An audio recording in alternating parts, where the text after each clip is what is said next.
David is a senior research fellow at the Marine Biological Association lab in Plymouth, and he's also a joint appointee as a professor of marine ecology at the University of Southampton.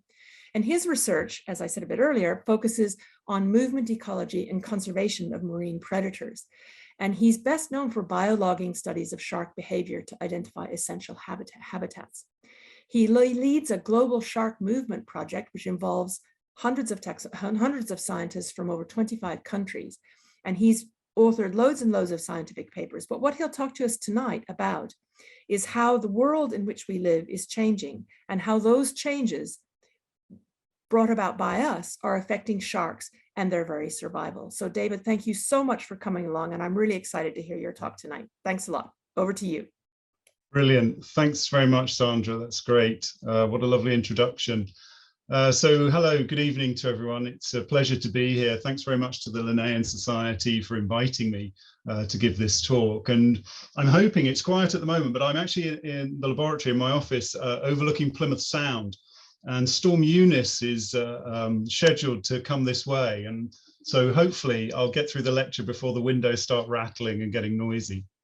What I want to talk to you about is caught in the middle, oceanic sharks, climate warming and fishing. Before I get into the talk, I just need to say that it's obviously not just one person that does this work, it's a research team. And I've been really very lucky over the last 20 years, whilst I've been at the Marine Biological Association lab in Plymouth, to have worked with some incredible people, some of which are here. And some of their work I'll be talking about tonight, particularly Nick Humphreys here, looking very jolly, and Nuno Queiroz from our collaborator lab in the University of Porto, and Marisa as well. So I'll talk about their work and hopefully give you a flavour of some of the research we've been doing over the last sort of 15 or so years.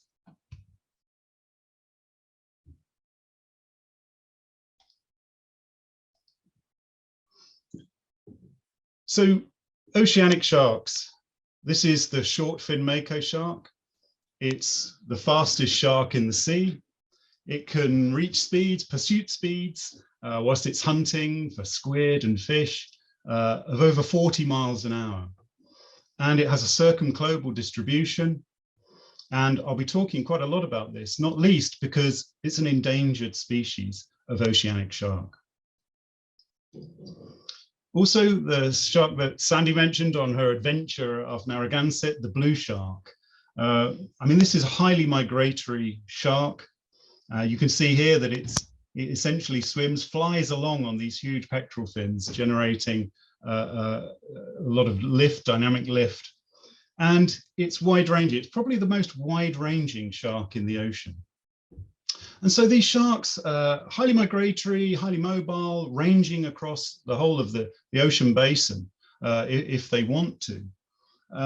And how do we actually go about studying them? Because, of course, this is what we see when we go out on a boat and say, I'd like to study oceanic sharks. This is what you're faced with. So how do we peer through this window, this opaque window, this mirrored surface to gaze into the lives of these oceanic predators? Well, over the last sort of 30 years, the field of biologging, formerly sort of called telemetry, the ranging and the tracking of animals has blossomed. It's a burgeoning field. Incredible technologies have been developed over the last sort of 3 decades. And just to give you a look at some of the ones I'll be talking about, this is Nuno looking very happy with this set of tags here.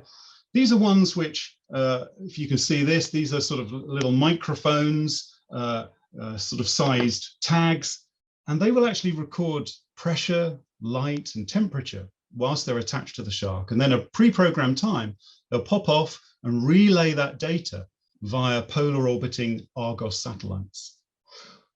These ones are attached directly to the fin, and when the shark comes to the surface, it can relay messages, transmissions, which are picked up by these satellites. And using that system, we can localize where that signal is coming from. Hence, we can track their movements. Also, GPS tags. These actually are tracked by the GPS constellation of satellites, and the tag actually captures the constellation of satellites as it's at the surface and stores that data, which we then process to get the GPS locations, which are very accurate. So there's tags that can record things whilst the animal's underwater, and there's tags that can relay data when it gets to the surface. There are also tags like this one on the side, which can basically record the movements, the fine scale body movements of sharks. So you can actually determine from that how many tail beats the shark does. And that overall activity is related to their energy expenditure. So there's a huge amount we can do with this technology that's developed over the last sort of 30 years. Just to give you a flavor of some of the first things, so these were some of the first long-term satellite tracks of any sharks, work we did about 20 odd years ago now, mainly in the English Channel, but also off Western Scotland. And this was on the charismatic basking shark, a plankton feeding shark, the world's second largest fish.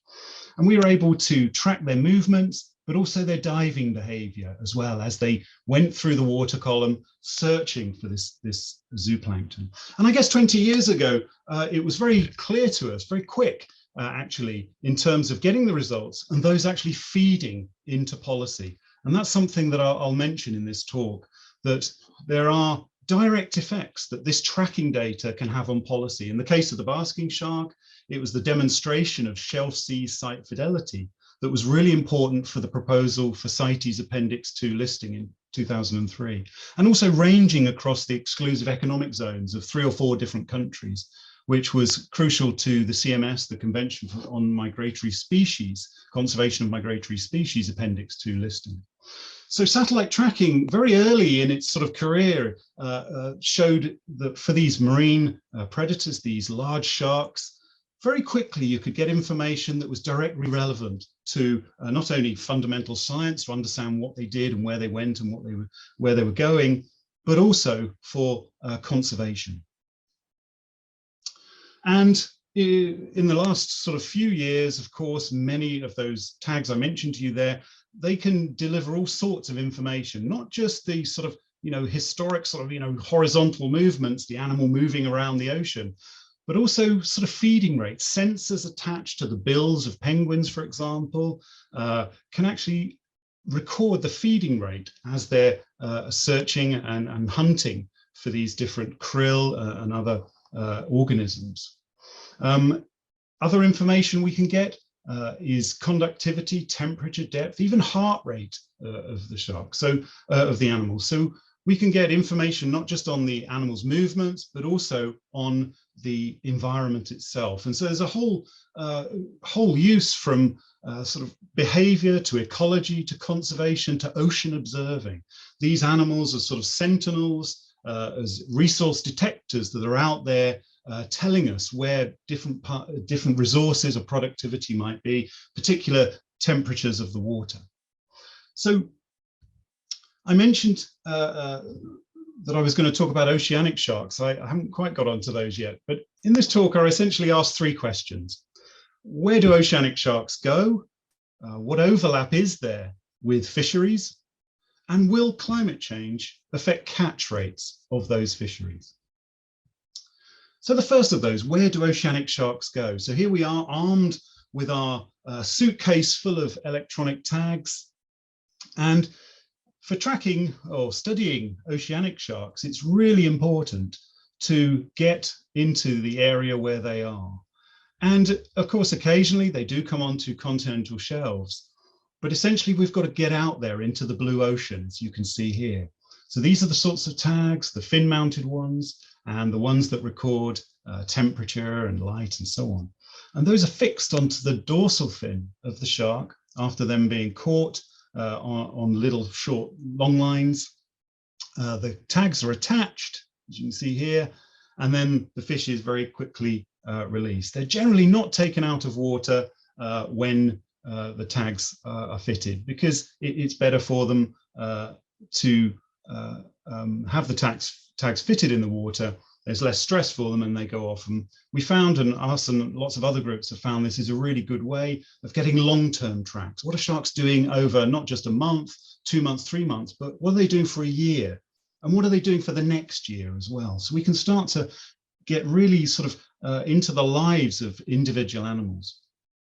And over time, of course, as we deploy these tags, this is work from myself and Nuna Kairos and also Neil Hammerschlag at Miami University. When you tag lots of different individuals, but also different species, you can start to pick up their movements and also the places where they like to hang out, the space use of those individuals. And you can see here are sort of 4 different taxa. There's blue sharks in red, mako sharks in orange, and tiger sharks in white. And you can see over time they build up a picture of where they prefer to be. None of these individuals like the Sargasso Sea much, this oligotrophic ocean region. But they did like this area here, the Gulf Stream. And you can see that 3 different species were occurring in a particular place where there's a convergence between different currents and large water masses. So we can start using this technology to pick up ocean basin scale movements and start to see the sort of habitat selection, the behavioral processes, the interactions with the environment, which are determining where these animals are at particular times. And this is a blue shark. This is a year in the movements of different blue sharks. And if we start with winter, we can see that there's a real sort of hotspot around this mid-Atlantic ridge, around these oceanic islands of the Azores. And just like if you imagine, this isn't your classic sort of migration where you've got a population here and at a certain time of the year they go to another location. Think of it as a beating heart, that actually the blue sharks start in the center of the Atlantic in the wintertime, and then in springtime here, they start moving out into other areas of the Atlantic Ocean. In summertime, they've reached some of the sort of limits, the northern limits of where they are, where they want to be on the continental shelf edge, for example, off the UK, but also in the northwest Atlantic continental shelf. And then in the autumn time, more individuals are traveling up during the summer into these sort of northern foraging areas. So their movements are very wide-ranging. They can even include these very straight line movements down into equatorial waters. And those tend to be the larger females that conduct those sorts of movements, presumably related to parturition, the birth of their pups. It's not just horizontal movements that we can start to record and understand using these technologies, but also their vertical movements as well. And very quickly, we found that both the blue shark and the short fin mako shark here were not just epipelagic zone predators, that actually they were occupying waters of the twilight zone, but also into the midnight zone, below 1,000 meters, where there's no downwelling light. And you can see here on the mako, the short fin mako was doing these sorts of dives below 1,000 meters almost every other day and for some periods of time. And in fact, the deepest dive we clocked for the short fin mako and the long fin mako actually was 1,740 meters. That's 1.7 kilometers down. And it begs the question, what are they doing down there?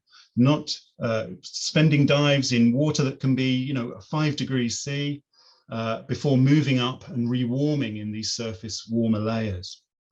We found from the commercial longliners that in fact they were diving down there to take deep water cephalopods.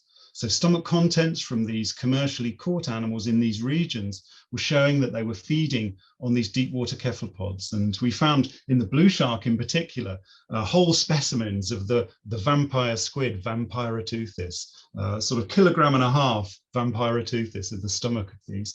So it's actually enigmatic to think that these predators are going down there in total darkness, hunting these cephalopods. But that's what they seem to be doing.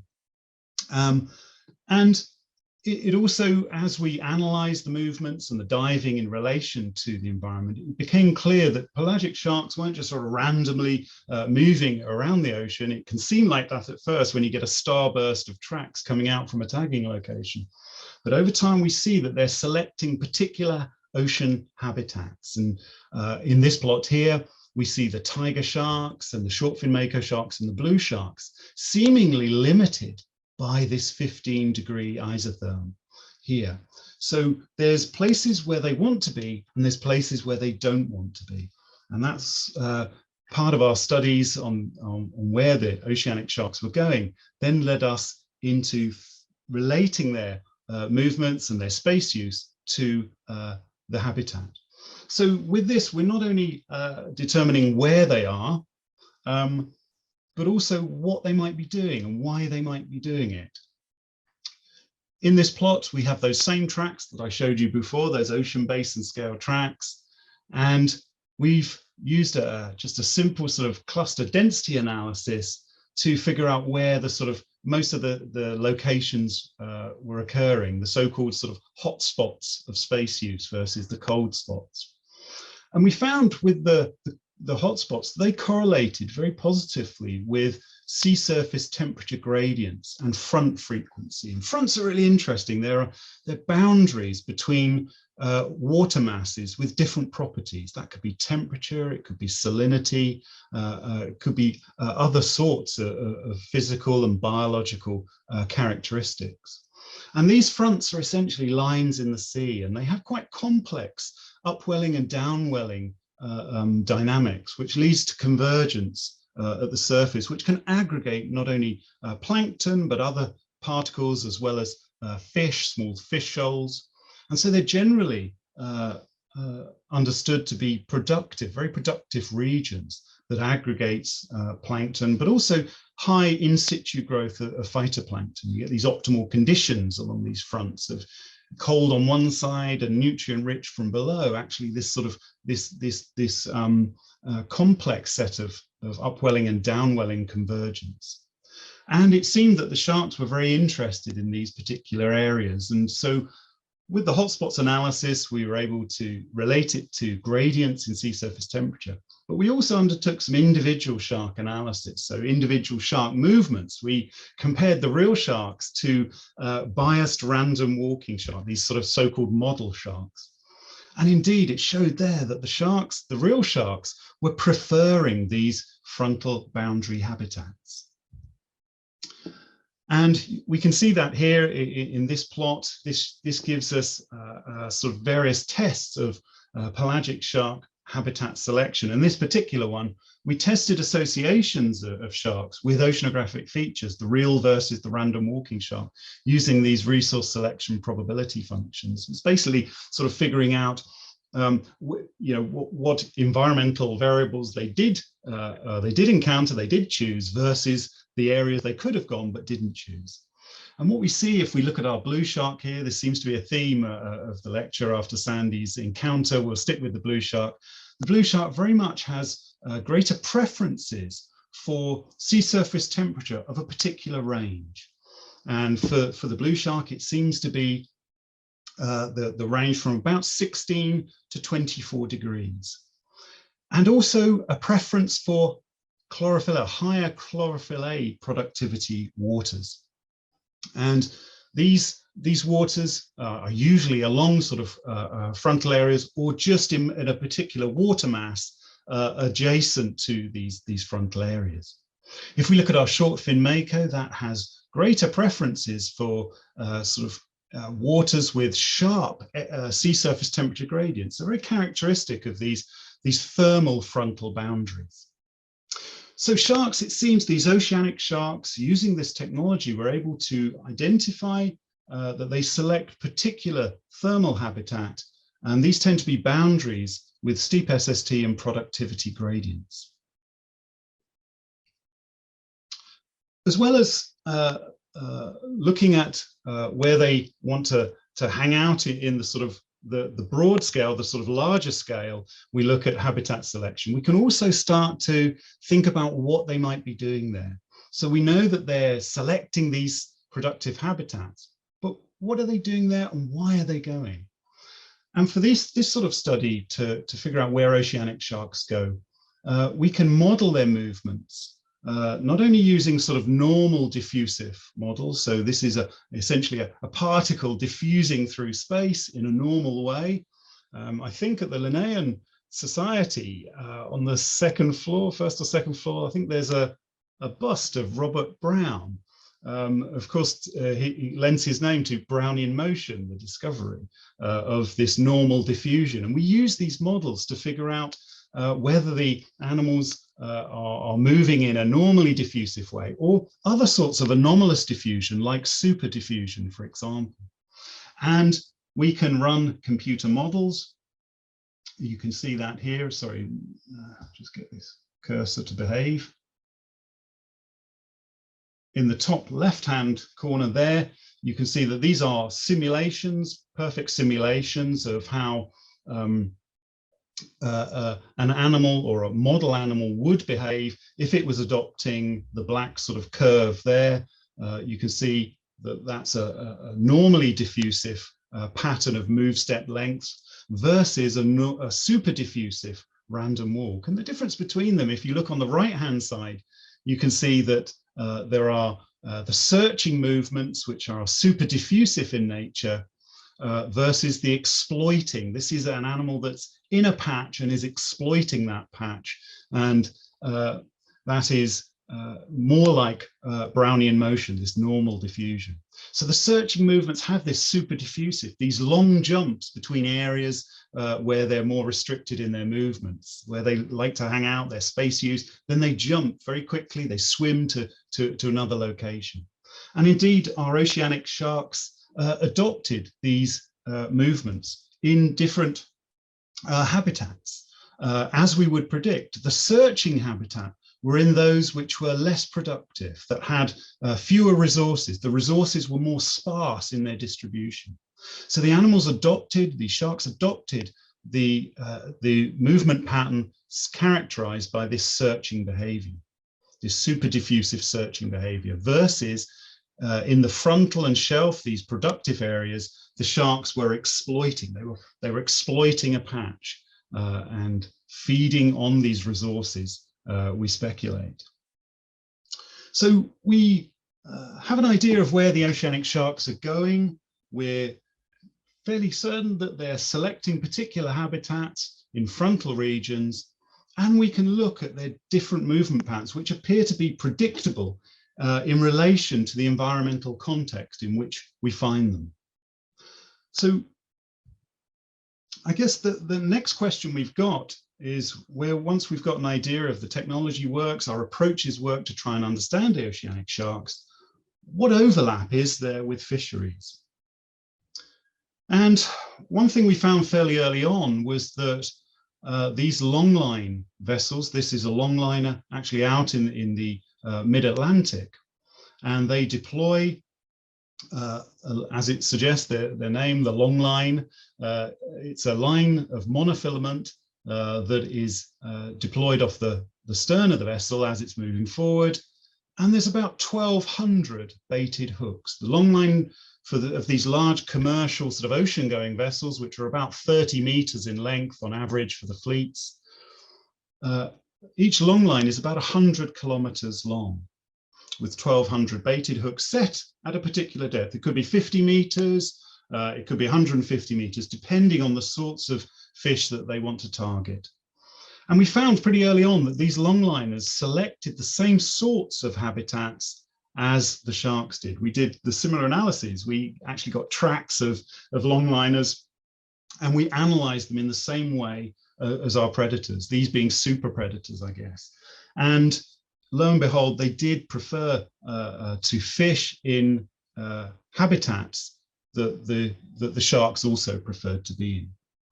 And over the time, these sort of fleets, from about the 1950s onwards, have expanded and reached across the oceans. More vessels, very much industrialized longlining. And they're targeting species like swordfish, you can see here on the left, and also tunas. But in more recent years, in the last 2 to 3 decades, they've also been targeting these pelagic sharks. So this is a blue shark being caught in the Atlantic, the central Atlantic, on a longliner. And blues and makos together make up about 90% of the pelagic sharks that are caught by longlines. And that's about half of the million or so tons of sharks that are caught annually worldwide. It's probably more than that. Data reporting is often quite poor for these ocean-going fleets. And so the management of these species is really problematic. And over the last sort of 10, 20 years, there have definitely been calls made by scientists, ourselves included, that the catching, the unlimited sort of catches that are being made in the high seas areas is problematic for these species. And it was only this year that a very authoritative analysis was published in Nature, showing that over the last half century, the relative abundance of these oceanic sharks and rays has declined by about 70%. And so for our blue sharks, we can see here, they've declined by about 30% over that half century, the last 50 years, and our short fin makos by about 40% over that time period. So, and this is due to overfishing of these industrialized fleets in far distant locations. And so it's very important that we understand where the sharks are in relation to where the fishers are. And that's the reason why we want to understand more about the overlap. There needs to be an understanding for this sort of scale of fishing. It needs to be an understanding of where the impacts are occurring over not just one ocean, but all of the oceans. We need a global view of where the exploitation is occurring. And for that, we've not only tracked sharks, as I've been talking about, but also we've managed to track longliners as well, using different sorts of satellite systems. And here you can see one of the longliners that started in the Bay of Biscay here. This is essentially deploying longlines. Each dot is a deployment of a longline, deploying it along the shelf edge. And lo and behold, at this location, it caught our satellite tracked blue shark. And so by doing this analysis of tracking the vessels and the sharks, we were able to look at interactions. And this was really what gave rise to 5 years ago to myself and others, my colleague Nona Kairos and a group of us initiating this Global Shark Movement project. The idea was to bring together data, tracking data, and changing habitats of the pelagic sharks by relating them to environment, to quantify the threats that they face in order to inform evidence-based conservation. And we had an incredible response from the pelagic shark tracking community. Very quickly, we were able to bring in 40 different research groups in 26 countries, representing 100 institutes. And this map gives you an idea of not only the range of species, there's about 23 different species of pelagic shark represented in this global map. But also it gives a fantastic view where we have most data of the ecology of these sharks. And as I've been talking about, there are various ways we can start to get to understand what the sharks are doing. But one of the first analyses we did was to relate the shark space use to where the fishers were located. And I'll just give you an idea of the sort of dynamics of that tracking data. This is a year in the life of all of those tracks that you saw there. And you can see that in this location here, from South Africa, these are great white sharks actually moving along the Antarctic subpolar current here, along this sort of frontal region seasonally. The blue sharks I mentioned, the tiger sharks, they're all swarming around the Gulf Stream, very productive habitat. And over here, there are great white sharks moving out into the Pacific, and salmon sharks moving up into the waters off Alaska.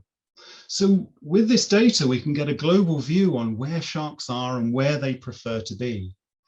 And again, using that same sort of approach, we identified space use hotspots of the sharks using various methods. And then from this shark relative density, we were able to identify not only the hotspots, but also then to relate them to where the fishes are.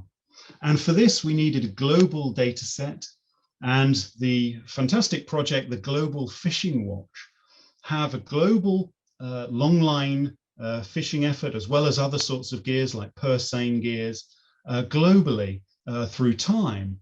And it's determined from these AIS, these automatic identification system transmitters, which are aboard these vessels. And it's an anti-collision system so that large vessels know where other vessels are and they can avoid them. But it is also very useful to find out where they're going and what they're doing. And you can see in this global map here that this is a heat map. So the hotter the colors, the greater the number of fishing days. And you can see that there are hotspots of fishing here in the central and eastern Pacific, but also in the North Atlantic. So where we were seeing all those oceanic sharks in the North Atlantic, we also see lots of fishing effort going on here west of the Azores in the Gulf Stream, where the Gulf Stream meets actually the Labrador current. So this cold current meets the warm current, a very productive region. So the sharks and the fishers prefer to be here, and also off West Africa here in this upwelling system. And I'll say something more about that as I get into the sort of third part of the talk. So we've got this global map of the AIS longlining fishing effort and also our shark hotspots. And what we can do is overlay those and then drill down into them to look at the intensity. So how many sharks are in a particular area in relation to how much fishing effort is going on. And in this map, again, a heat map, the whiter, the hotter colors are sort of the white hot areas here. We found that there was a 24% per month overlap between sharks and longliners. And that's about a quarter of the monthly space use of sharks is overlapped by these longline fishing effort. And that was up to 76% for some commercially valuable sharks, such as blue sharks. So where we have data, it appears that there is high levels of overlap between the fishers and the sharks. And with the tracking data, we're able to identify where in the ocean this is happening. And that's obviously very useful for looking or thinking about spatial management of oceanic species. So where and when are the sharks there versus where and when the fishers are there? And sometimes there's almost total overlap, but at other times of the year, they're not overlapping that much. And so that's the sort of space we want to get into in terms of conservation, to see if we can separate fishers from these sharks, many of which, especially the protected and endangered species, are being caught as bycatch and aren't wanting to be retained by the vessels. So there are overlap hotspots. And also we found in those hotspots that unfortunately the fishing induced mortality is higher where the overlap is greater. So by identifying these areas of greatest overlap, it looks like our fishing exposure index that we have here in our bottom map is a proxy for the fishing induced mortality that's going on. And it looks like in particular regions where the overlap and the mortality is high, this is driving those declines, those long-term declines that we saw in the oceanic sharks and rays from the trend analysis I showed earlier. We also found that the track pelagic sharks, on the basis of this, has pretty limited spatial refuge from current levels of high seas longline fishing. And that's presumably what's driving the overfishing of those oceanic sharks. So, okay, what about climate change? How is that going to interact with what the habitats that sharks prefer to be in, and also the behavior of the fishers as they might adapt to changes that are happening? Well, one of the most important changes that's happening in the ocean is ocean deoxygenation. And this is a loss of oxygen of dissolved oxygen from the ocean. And since over the last sort of 50, 60 years, there's been an oceanic loss of about 2% of oxygen. Since 1960, the last 60 years. And this is both coastal waters, but also open ocean as well. It's one of the most important changes, but it's also one of the most persistent as well, because even if conditions, the CO2 levels in the atmosphere that are driving the warming that is having a big influence on this ocean deoxygenation, even if that stays the same, the oxygen will still be lost for another 1,000 years or so. That's what the models are suggesting. So the declines in oxygen that we're seeing, as you can see here in blue and red, the blue areas are where oxygen is being lost from the ocean, red areas are where it is being gained. The declines are due to ocean warming, the complex interaction between ocean warming, increased stratification, changing ocean circulation, in particular deep water ventilation of oxygen in deep water, ventilating into particular areas of the ocean, and also increased microbial respiration at depth as a consequence of the effect of warming on phytoplankton and organic matter moving through or falling through the mesopelagic realm.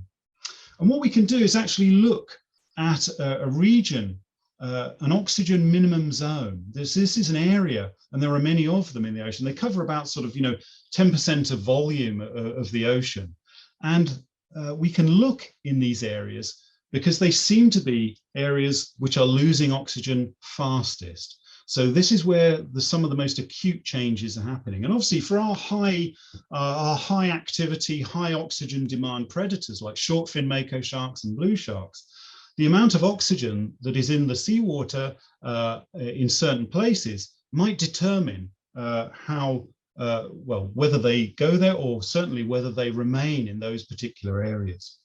So we've got so my next question then, my last question is, will climate change exacerbate the overfishing that we're seeing for these oceanic sharks? And this is a big question. This is something that we're working on very actively at the moment. We've got a number of scenarios that could be happening.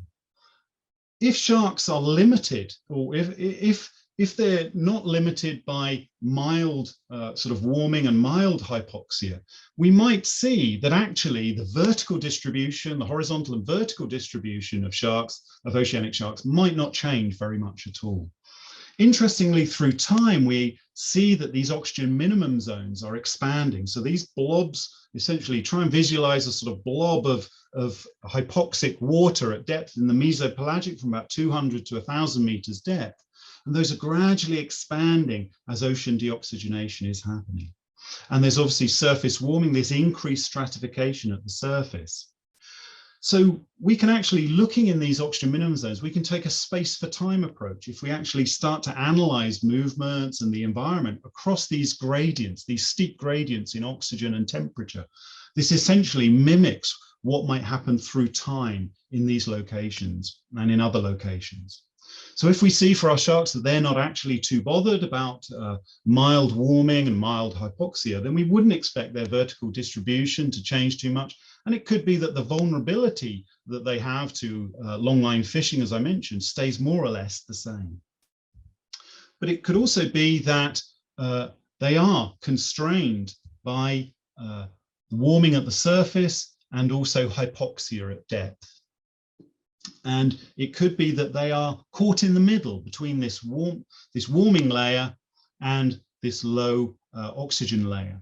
And if their vertical distribution is reduced, then their vulnerability might increase. It could also be a scenario, could be a habitat trap, that if prey species are also limited by the warm temperatures at the surface and also the hypoxia at depth, if they're hypoxia intolerant, that may actually increase the amount of time that the sharks spend in these particular locations. So this could confer hotspot status on some of these areas. So they're not only caught in the middle, but they're spending longer being caught in the middle. And that might actually exacerbate the catches that we're seeing there, the overfishing that we're seeing. So in my last few slides, I'll just give you a sort of a feel for where our current research is, testing these various ideas.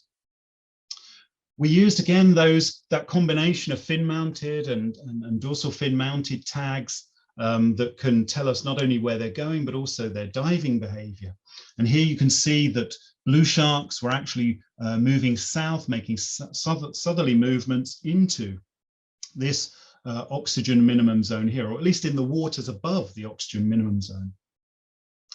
And this sort of heat map just shows the dissolved oxygen at 100 meters. So it's just taking a slice through the ocean and saying what the oxygen is at that point. This is modeled oxygen, not actually, it's not measured by the sharks, at least not at the moment.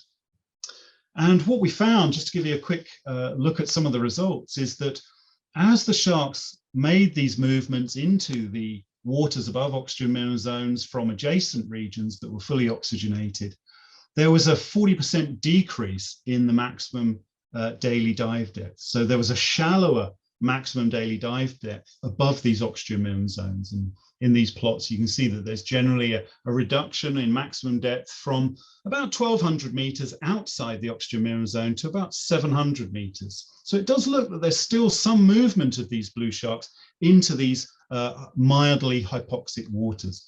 On the right here, you can see that most of their time was spent near the surface. The time at depth less than 500 meters was about 91% of their time was spent above 500 meters, above these oxygen minimum zones.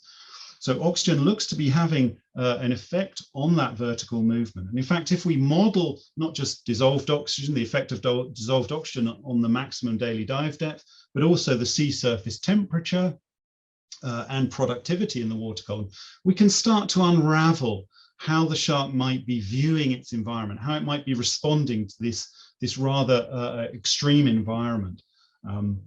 If we look here, if we follow this line down in this top plot here, we can see that as the oxygen starts to decline at 100 meters depth, so in other words, it starts to get more hypoxic region, the shark is moving into more hypoxic waters, the maximum dive depth gets shallower.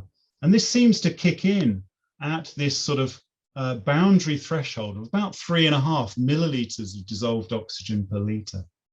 And so if the oxygen is above that, then the maximum daily dive depth doesn't change too much. We can also look at the effect of temperature in this modeled relationship. So as the temperature at the surface starts to increase, so the maximum dive depth of the shark starts to get deeper.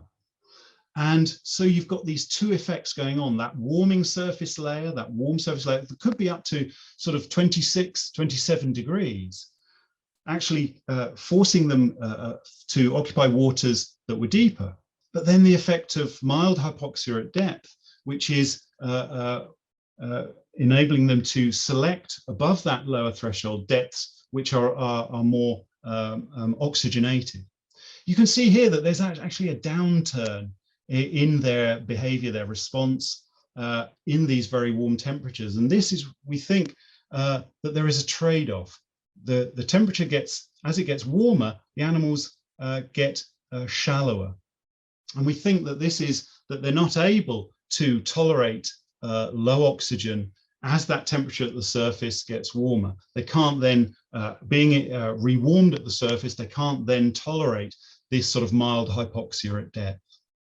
And we can see that this surface, this predicted sort of maximum daily dive depth surface, is very extensive off West Africa. And we are also working in other places, other oxygen minimum zones, and that seems to be the case. The maximum daily dive depth is affected in various species in these particular locations. So the question is, well, how will these changes alter the vulnerability of fisheries exploitation? Well, as I mentioned before, longline fishing vessels do target areas where sharks are, as well as other pelagic fish species. In our plot here, we can see that more time is spent by the fishers along the northern boundary of this oxygen minimum zone. Not only is there greater fishing effort, but there's also greater intensity. So in other words, the long lines are put in more often in this spatially restricted area along this northern boundary of the oxygen minimum zone. So what might be happening there then in terms of the effect on catches. We are also able to get catch data for this region. Again, a heat map here shows catch per unit effort of blue sharks. And we can see that those are very high along this northern boundary. If we look over on this plot, as the dissolved oxygen starts to drop very sharply at depth, the catch per unit effort made by the longliners on blue sharks starts to peak. So it seems to us that the blue shark catches not only peaking where the DO declines sharply, this suggests that the sharks are being aggregated along a boundary in the ocean, just like those thermal fronts, but this is an oxygen front, an oxycline. And that might be conferring greater catches to the fishes. So there may be evidence for a habitat trap happening in these oxygen minimum zones, and it suggests the potential for overfishing of these habitat compressed sharks. So their habitat in these zones is compressed. And my last couple of slides just hopefully will give you an idea of the sort of work we're doing right now to get closer to untangling not only some of the behavior and ecology, but also the physiology of these sharks in these regions. And with our colleagues in Porto, we've developed tags that can be fitted to sharks that will record dissolved oxygen directly. So those maps I showed you before were modeled oxygen, oceanographic sort of modeled oxygen from oceanographic databases, whereas this will record oxygen as the shark is swimming through, and lots of other things too, and I'll show you that. This is the sort of tag we've already trialed it, and it's recording oxygen and temperature and depth quite happily, but also it's got other things on it as well. It's got a triaxial accelerometer, which enable us to measure body movements, so tail beats and overall activity. And this should give us a proxy for energy expenditure as well. We've also got one version of the tag that has a video camera, a tiny little 4 centimeter long video camera fitted in it. And here's actually a frame from one of the blue sharks swimming with the camera ahead of it. And you can see lots of frightened little sort of horse mackerels skittering out the way there. But this will give us clues about the ecological importance of these oxygen minimum zones to these oceanic sharks. Estimates, hopefully, of prey abundance, and hopefully also encounters and consumption, what sort of prey they're not only encountering, but they're actually consuming. So lots of smart new tags that we've developed to take us much deeper into the world of these oceanic sharks in oxygen minimum zones. And I'll just, my last slide, I'll just mention about model predictions. All this work really, there needs to be better model estimates of fish habitat loss. And these require physiological and ecological effects on behavior to be measured and incorporated. And those tags I showed you just at the end there, those smart tags, will hopefully give us the sort of data that we'll need to make more accurate estimates of how the habitat, the essential habitat of the oceanic sharks will change, but also how that interacts not only with the fishers, but also management solutions for that. And I'll leave you with the thought here that actually, given that the sharks appear to be caught in the middle between the warm layer at the top and the oxygen minimum layer at the below, and the fishers are very effective at catching these fewer fish in this, or these fish in a smaller volume, then it seems to us that management measures for threatened pelagic sharks that mitigate the effects of ocean deoxygenation, but also more broadly climate change as well, other climate change effects that mitigate the effects of these on catch rates, will be required as the oceans continue warming in the future. So I'll leave you with that, and hopefully there's time left for some questions. Thanks very much. Thank you so much, David, for an absolutely fascinating lecture. That brings new definition to the kind of thing of being caught between a rock and a hard place, doesn't it? It really is. It's pretty horrible story, but beautiful, beautiful creatures.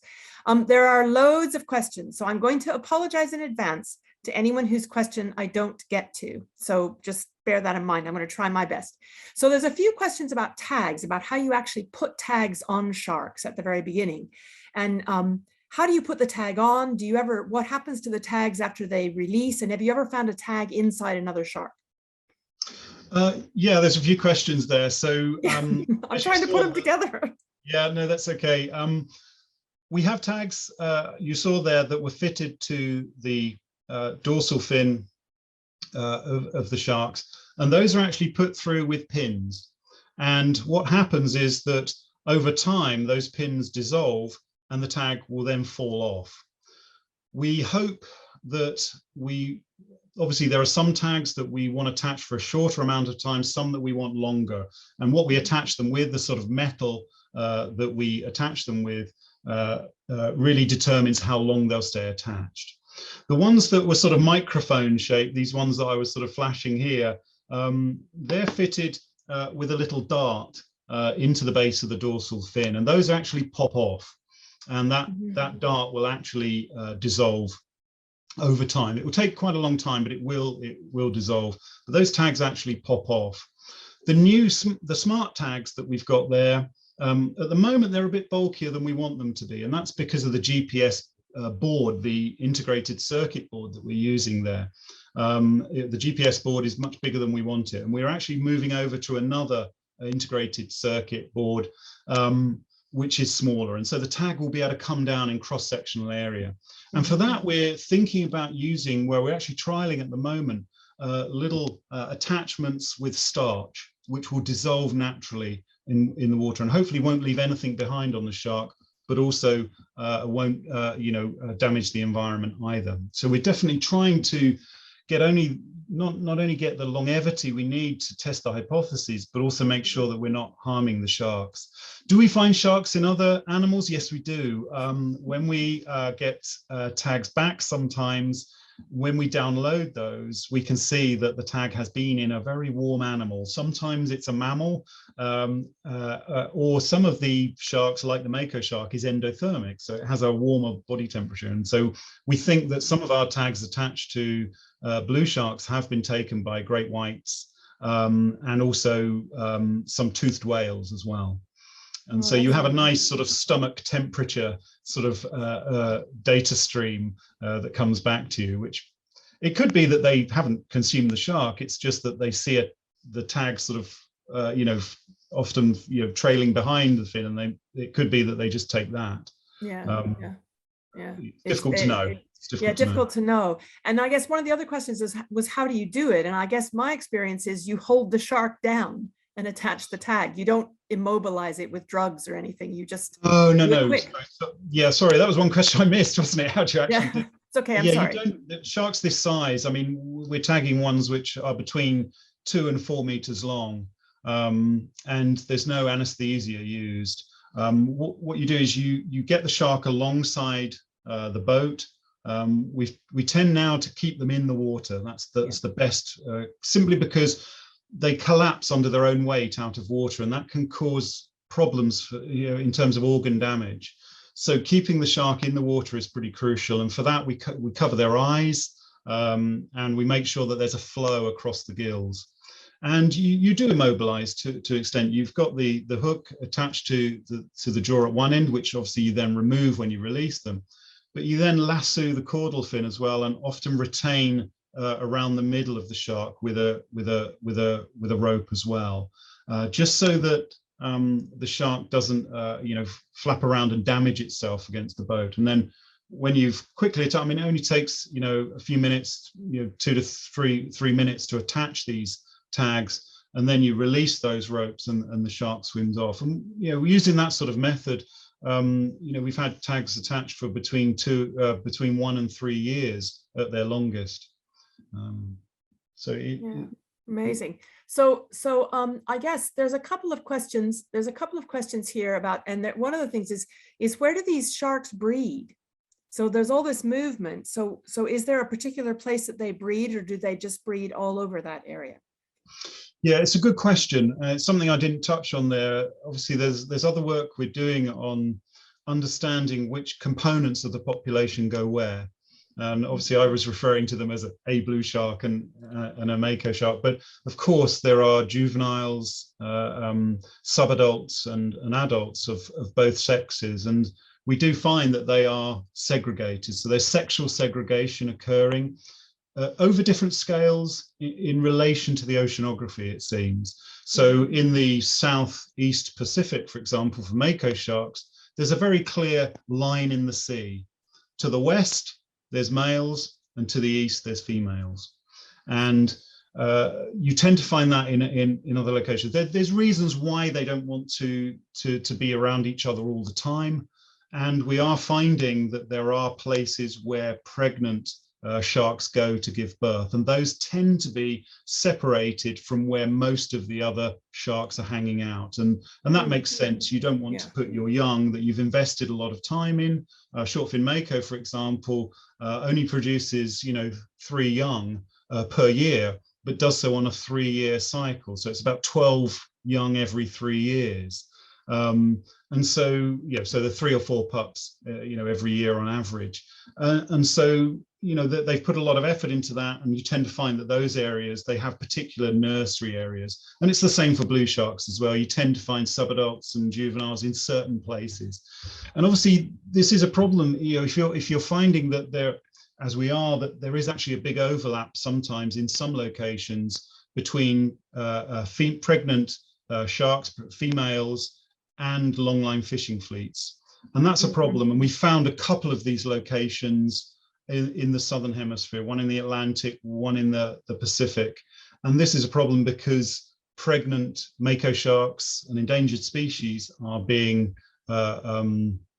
caught, and sometimes they're retained, sometimes they're released, but they may not survive. So in these locations, there is a problem if there's an overlap between crucial key life history stages and the fishes. But we're hopefully, we're getting closer to understanding a bit more about that structuring, which seems to be very complex, actually.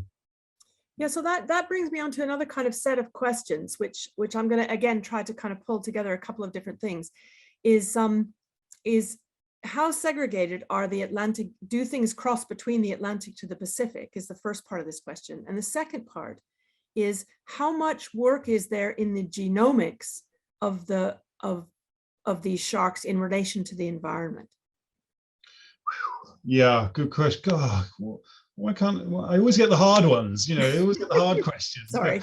No, that's fine. Yeah, I mean, you can always just say we don't know. There's room for loads of people to come and study sharks. There is, and that's one really great thing, actually. Sorry, I'll just say this before I move on to actually answer the question. I'm not trying to avoid it, but when I first started doing my PhD on sharks 30 years ago this year, actually, there were only 3 UK PhD students studying elasmobranchs. And that tells you that it wasn't that popular back then, for various reasons. But now it's absolutely gratifying to see that there are very many more than that. There's such engagement, not just in this country, but around the world. And it's a really fantastic thing. And as I showed in the talk, there are real problems with the overfishing of oceanic sharks, and some of them are in dire straits. And it does require lots of energetic, smart people to get involved to try and help to manage, provide scientific information that can be used by managers and policymakers to better conserve these species. In terms of movements between the Atlantic and the Pacific, really good question. I wish we knew more about that, actually. It's not to say it's not possible for blues and makos. They're certainly found in both of those oceans. But I don't know of a tracked individual that's moved between them. And I think the genetics, there's been a lot of advancement in the understanding the population structure using genetics. It does seem that ocean basins seem to have their own populations of blues and makos, for example.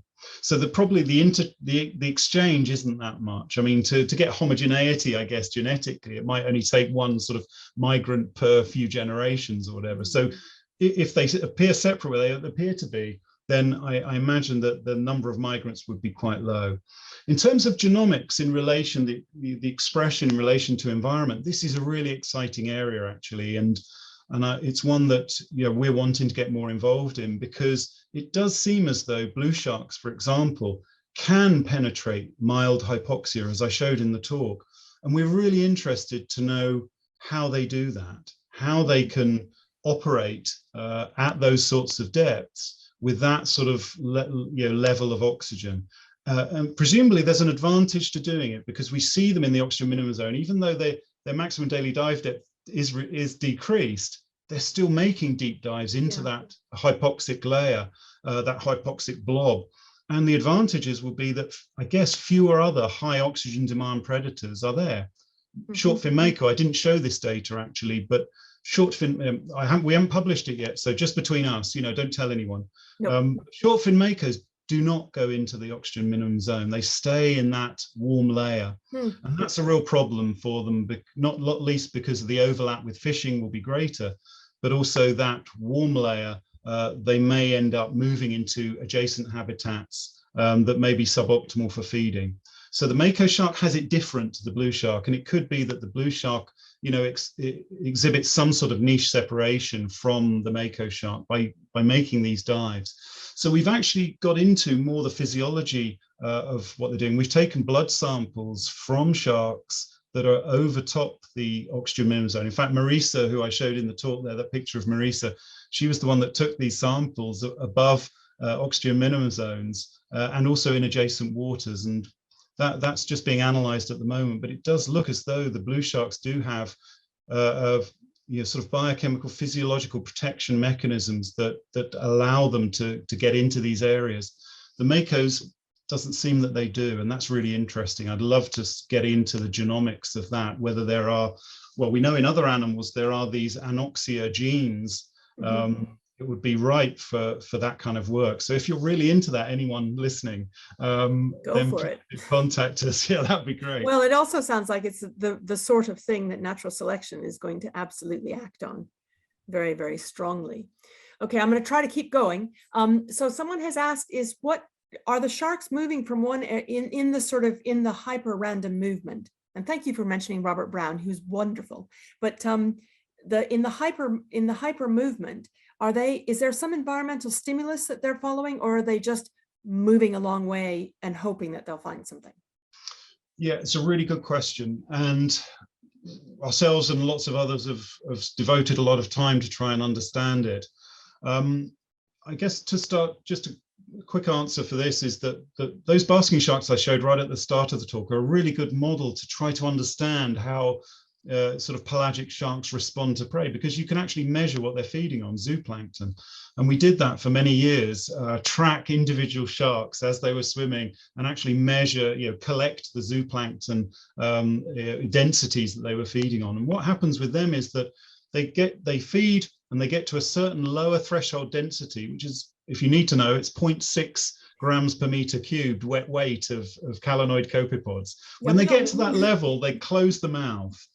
Because that must be the sort of the optimal point at which, if they were to continue sort of opening their mouth and sort of plowing forward with this drag, then they couldn't cover the costs of collecting it. So that seems to be quite important. There is a lower threshold.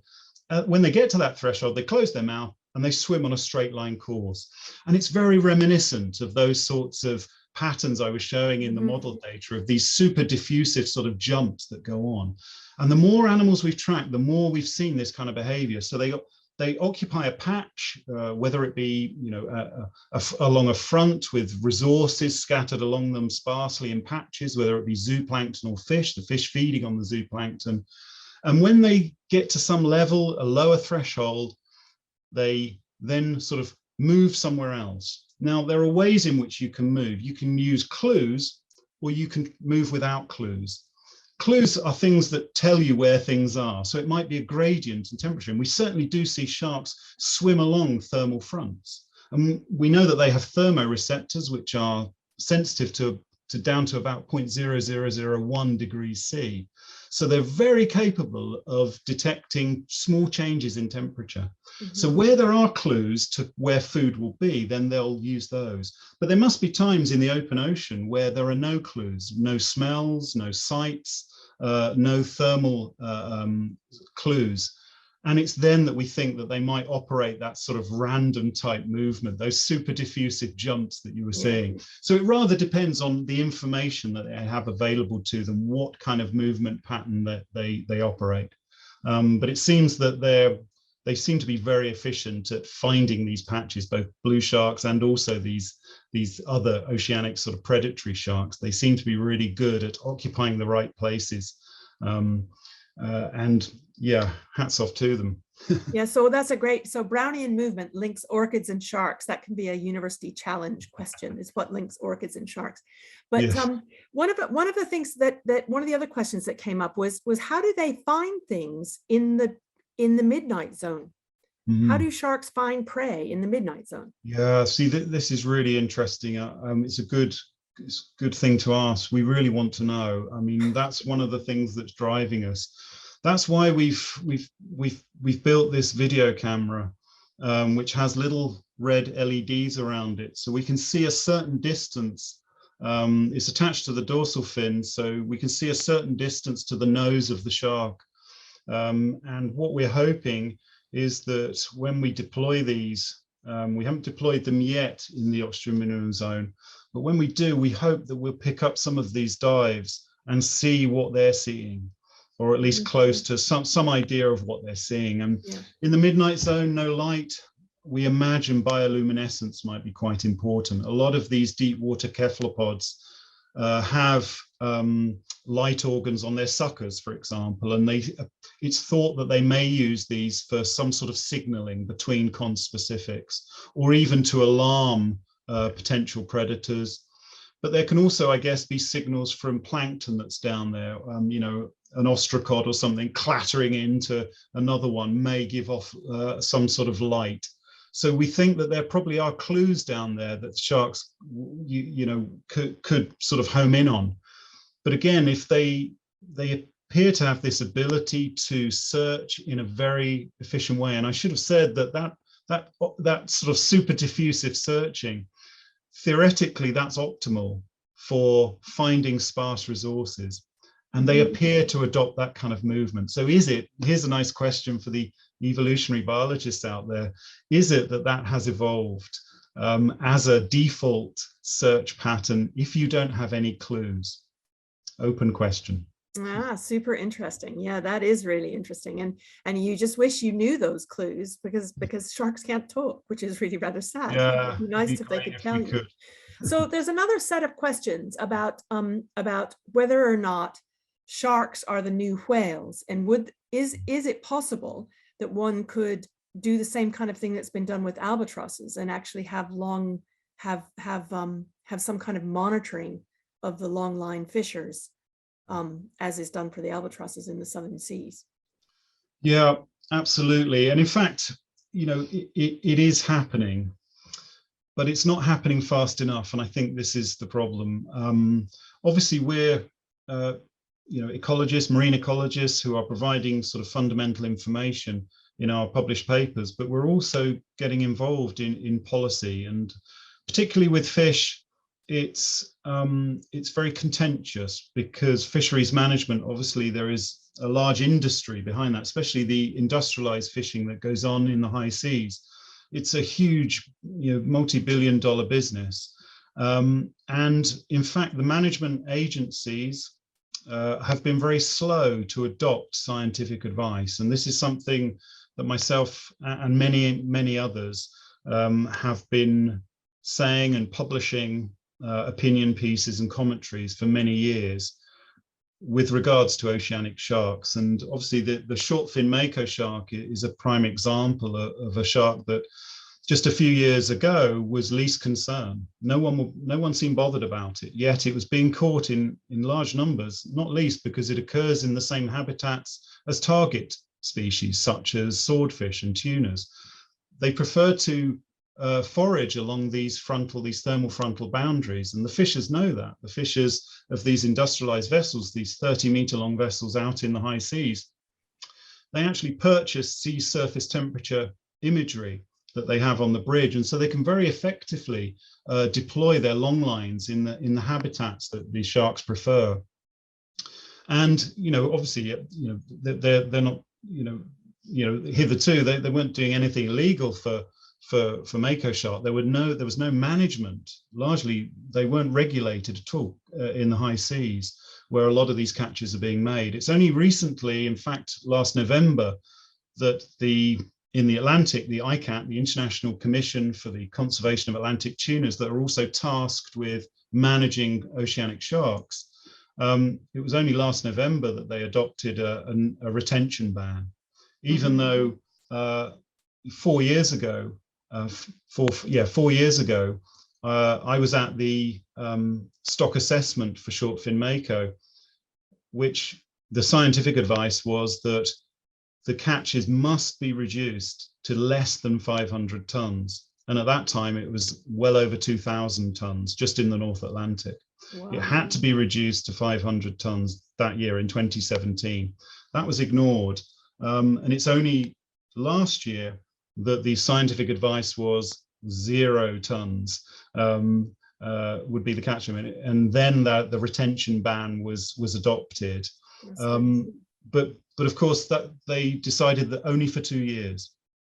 So observing what goes on at sea is a real difficulty, and there are observers on vessels, but not enough.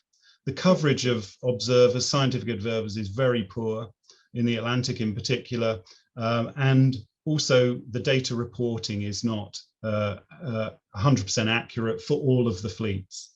Right. And this is a real problem. We've got some work coming out soon which really shines a light on the levels of protected sharks, protected under CITES and CMS, as well as having retention bans. The numbers that are actually being caught and discarded are massive. And this is not being recorded. So there are huge problems still. And yes, I mean, a lot of people have said to me, sharks are the new whales, sharks are the new dolphins. They're actually a set of species which have suffered, real, substantial declines over the last half century as the industrialized fishing has increased. So there's real attention needed. Yeah.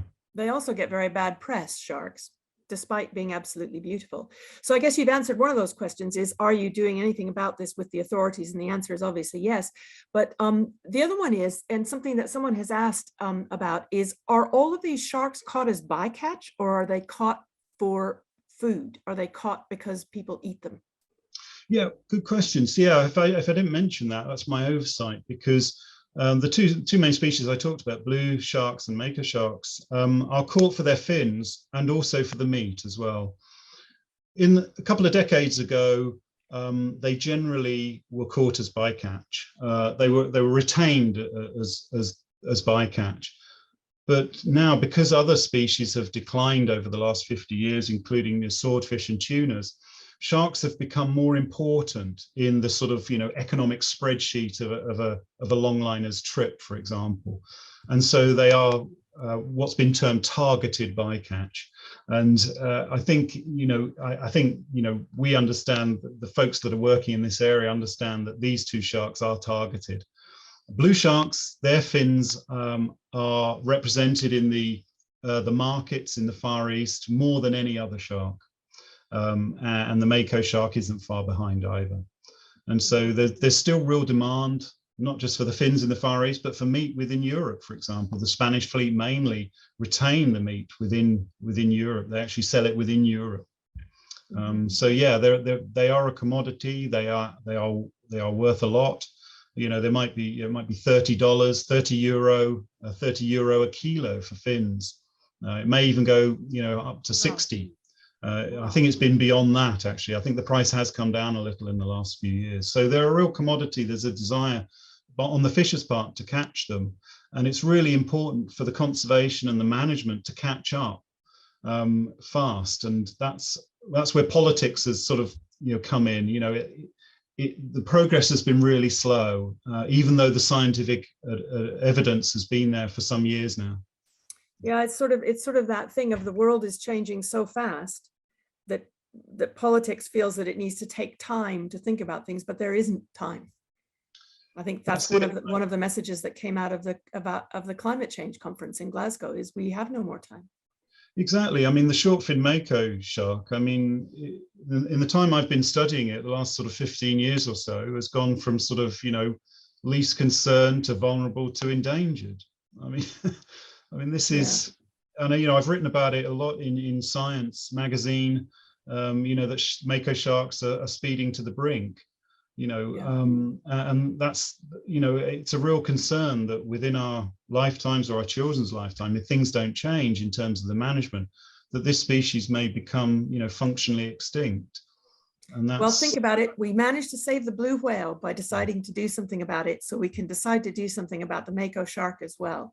So absolutely. I'm just going to end up with one last question, and I'm going to kind of try to pull two of them together, which is a bit unfair on you. But someone has asked about something about the surface temperatures and stuff being these drivers for aggregations. And they wanted to know if that was the same, is the same true for reef sharks? So that's close in.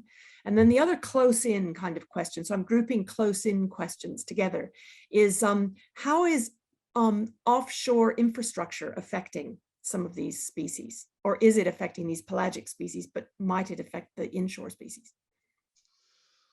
Right, yeah, okay, there's quite a lot in there. I'm sorry. Yeah, the reef sharks, I mean, obviously I'm talking about oceanic sharks over big scales where there can be, big changes in temperature, not just horizontally, but especially vertically.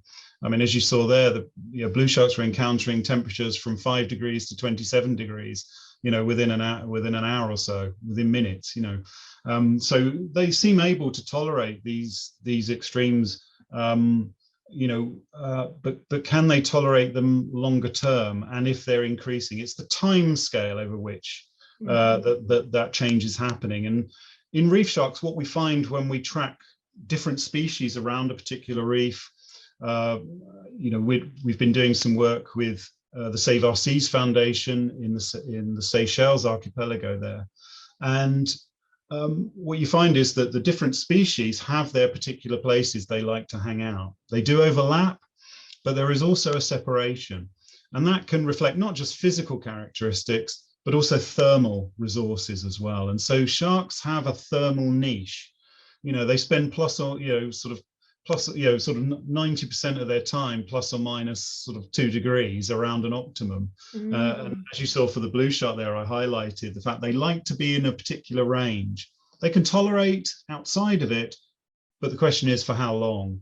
And I think that it's the rate of change that's the greatest concern for me, especially for those warm water species around those coral reefs. For the oceanics, obviously, they can dive deeper to achieve cooler or to occupy cooler thermal resources, but that may take them away from particular habitats that they occupy at the moment.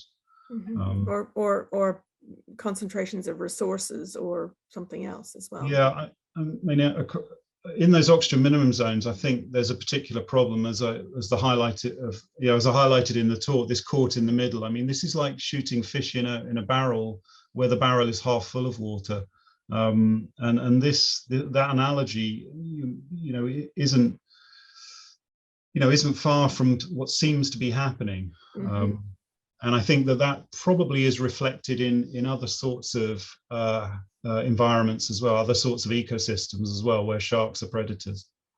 Yeah. Oh, well, David, thank you so much for an amazing talk and for answering my kind of trying to pull all these questions together. And I apologize to anyone whose question didn't get answered, but I'm sure there'll be another talk. And I just want to highlight for people, and I wanted to ask, but I won't ask it because we've gone way over time, is the International Law of the Sea was a topic of a lecture at the Society sometime last year. So it's worth going back on the YouTube channel and looking for that, because that relates to some of this pelagic, the legal framework in which some of this pelagic work is going on. So David, thank you so much. And I do think if we did manage to save the blue whale through action by our species, we can do the same for the mako shark. So I think it behooves us all to work together to do that. So thank you so much for coming tonight and telling us so much about these fascinating creatures. Thanks a lot, and see everybody next month at the lecture next month, or at any one of our lectures soon. The recording for this will be up on the Linnean Society's YouTube channel in a week and a half or so. It takes us a while to pull it all together. So thank you very much, everyone, for coming along. And thank you, David, for an amazing talk. Thanks for having me. Yeah.